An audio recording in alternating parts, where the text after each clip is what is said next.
केंद्र में मोदी सरकार के 9 साल पूरे होने पर बीजेपी की तरफ से चलाया जा रहा है महाजनसंपर्क अभियान के तहत मुरादाबाद में दिल्ली रोड स्थित निजी विश्वविद्यालय में प्रबुद्ध वर्ग सम्मेलन का आयोजन किया गया, जिसमें बतौर मुख्य अतिथि शामिल हुए केंद्रीय राज्य मंत्री डॉक्टर जितेंद्र सिंह ने विशिष्ट व्यक्तियों, अध्यापकों और चिकित्सकों के साथ संवाद करते हुए अपने सरकार के 9 सालों की उपलब्धियां गिनाई। इस मौके पर उन्होंने कहा कि सभी काम पारदर्शी तरीके से हो रहे हैं, जिसमें युवाओं और महिलाओं को लगातार आगे बढ़ाने का काम किया जा रहा है। केंद्रीय मंत्री ने कहा कि मोदी सरकार की उपलब्धियां जन जन तक पहुंचाने के लिए देश में 1 महीने तक विकास तीर्थ अवलोकन अभियान चलाया जाएगा। वहीं कार्यक्रम में लोगों को संबोधित करने के बाद केंद्रीय मंत्री डॉक्टर जितेंद्र सिंह अपने काफिले के साथ मौके पर सोनकपुर पुल का निरीक्षण करने पहुंचे, जिसको लेकर उन्होंने कहा कि मुरादाबाद में आम जनता की सोनकपुर पुल को लेकर लंबे समय से मांग थी। पुल न होने की वजह से रेलवे समेत अन्य कारणों से लोगों को बहुत असुविधा होती थी। इस पुल के निर्माण से रेल की आवाजाही सुचारू रहने के साथ सामान्य आना जाना भी सरल हो गया है।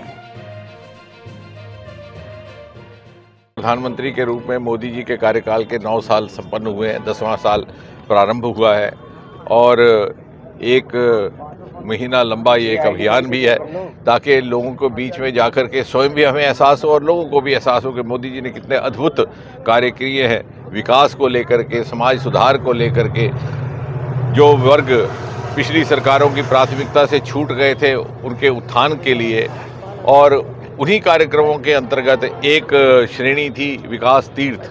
यानी मोदी जी के जो विकास के स्मारक है, जो आधुनिक भारत के स्मारक है, न्यू इंडिया के मॉन्यूमेंट्स जिसे कहा जाता है, वो एक तीर्थ समान है। और ये मुरादाबाद में ये पुल सोनकपुर का,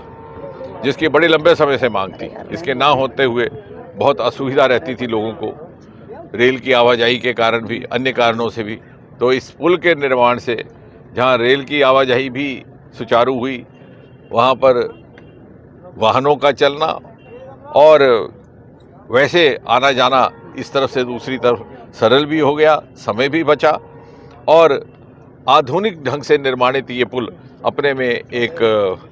इंजीनियरिंग